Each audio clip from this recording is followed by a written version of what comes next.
नमस्कार विद्यार्थियों, मैं अर्चना अरोड़ा, हिंदी मिस्ट्रेस, सरकारी सीनियर सेकेंडरी स्कूल मामूजैया।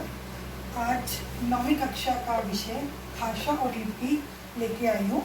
भाषा और लिपि जो है वो व्याकरण का प्रथम अध्याय है, तो उसके विषय में मैं आपको समझाऊंगी। ब्लैक बोर्ड पर आप देख रहे हो, प्रथम प्रश्न है, जो पहला प्रश्न है, भाषा के कितने रूप हैं। इसको जानने से पहले हमें ये जानना ज़रूरी है कि भाषा क्या होती है। भाषा वह साधन है जिसके द्वारा हम अपने मन के विचार दूसरों के सामने प्रकट करते हैं और दूसरों के विचारों को समझते हैं। मतलब कि जो हमारे भाव होते हैं उनको दूसरों तक पहुंचाने का एक साधन है भाषा। भाषा मुख्यतः दो तरह की होती है, मौखिक और लिखित। ये मैं आपको प्रथम वीडियो में समझा चुकी हूँ। और उसके बाद आता है हमारे पास व्याकरण। व्याकरण क्या है? भाषा को लिखने का जो साधन है उसको व्याकरण कहा जाता है। मतलब कि किसी भी भाषा को लिखने के लिए कुछ नियमों का प्रयोग किया जाता है। उन नियमों के संग्रह को हम क्या कहते हैं? व्याकरण। व्याकरण के मुख्यतः 3 अंग होते हैं: वर्ण विचार, शब्द विचार और वाक्य विचार। वर्ण विचार क्या होता है? जिसमें हमें वर्णों के बारे में जानकारी मिलती है। वर्ण कैसे हो गए? जैसे हम लिखते हैं क, ग, ज, ये सब क्या हो गए? वर्ण। और इनको जोड़कर हमारे पास नया शब्द बन गया। वो क्या बन गया? कागज। कागज शब्द बन गया। ये क्या बन गया? शब्द। और वाक्य क्या होता है? ये कागज खाली है, ये क्या बन गया? एक वाक्य। समझ में आ गया बच्चों? व्याकरण के मुख्यतः 3 अंग होते हैं: वर्ण विचार, शब्द विचार और वाक्य विचार। और उसके बाद हमारे पास आता है नेक्स्ट प्रश्न जो है वो, रचना की दृष्टि से भाषा की लघु इकाई। लघु मतलब छोटी। सबसे छोटी इकाई जो है वो रचना की दृष्टि से वो क्या है? वर्ण है। रचना मतलब लिखना, बनाना। तो उस हिसाब से भाषा की जो सबसे छोटी इकाई है उसे हम वर्ण कहते हैं। चलिए चलते हैं आगे। आप इसको कॉपी पे नोट कर लेना, सारे प्रश्न उत्तर जो मैं लिखवा रही हूँ आप लोगों को। नेक्स्ट है, मौखिक भाषा की आधारभूत इकाई क्या है? मौखिक भाषा की आधारभूत इकाई क्या है? क्या है? कौन सी है? ध्वनि।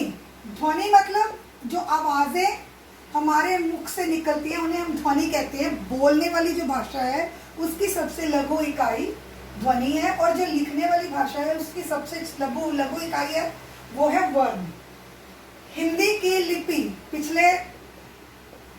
हिंदी की लिपि डैश है। हिंदी की लिपि कौन सी है? देवनागरी। देवनागरी है।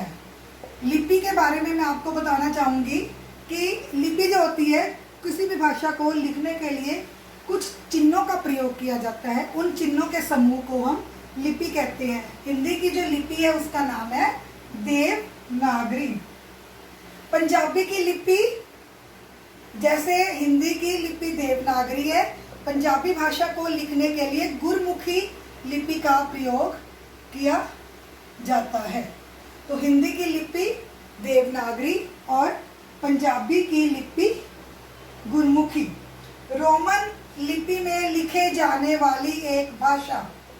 रोमन भी एक लिपि है, जैसे देवनागरी है।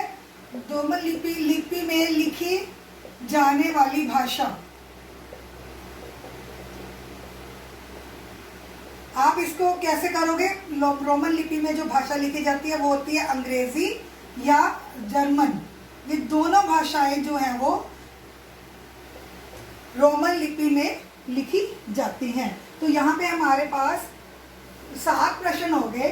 भाषा के कितने रूप है? भाषा के 2 रूप है, मौखिक और लिखित। व्याकरण के कितने अंग हैं? 3 अंग हैं: वर्ण विचार, शब्द विचार और वाक्य विचार। रचना की दृष्टि से भाषा की लघु इकाई वर्ण, और मौखिक भाषा की दृष्टि से आधारभूत इकाई ध्वनि। हिंदी की लिपि देवनागरी, पंजाबी की लिपि गुरमुखी और अंग्रेजी की लिपि रोमन। ठीक है बेटे, यहाँ तक नोट कर लिया। नेक्स्ट है हमारे पास हमारी जो भाषाएं हैं, चाहे पंजाबी है, चाहे अंग्रेजी है, चाहे हिंदी है, तो उसको दाएं से बाईं ओर लिखा जाता है। हम यहाँ से शुरू करते हैं, फिर आगे बढ़ते जाते हैं। तो दाएं से बाईं ओर लिखी जाने वाली भाषा, दाएं से बाईं ओर लिखी जाने वाली भाषा, तो इसमें आप किसी भी भाषा का नाम दे सकते हो, चाहे पंजाबी, चाहे अंग्रेजी, चाहे हिंदी। सभी भाषाएं हैं जो दाएं से बाईं ओर लिखी जाती हैं। और अंग्रेजी। अब हमारे पास प्रश्न उठता है, कुछ भाषाएं हैं जो बाईं से दाईं ओर भी लिखी जाती हैं। कैसे, मैं बताती हूं अभी।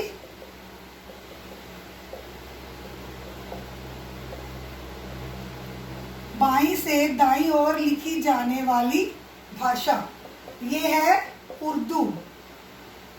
उर्दू भाषा जो है हमारी हिंदी, पंजाबी, इधर से हम शुरू करते हैं और आगे जाती है। उर्दू जो है वो इधर से शुरू करते हैं और ऐसे आगे बढ़ती है, इसीलिए इसको कहा जाता है बाईं से दाईं ओर लिखी जाने वाली भाषा।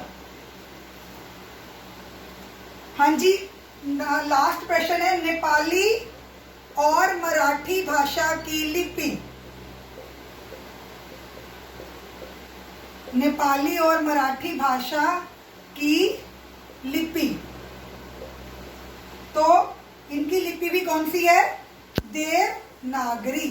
तो बच्चों, ये जो 10 प्रश्न है, ये 10 के 10 प्रश्न आपने कॉपी पे नोट करने हैं और फिर मुझे उसकी फोटो भेजनी है। Thank you.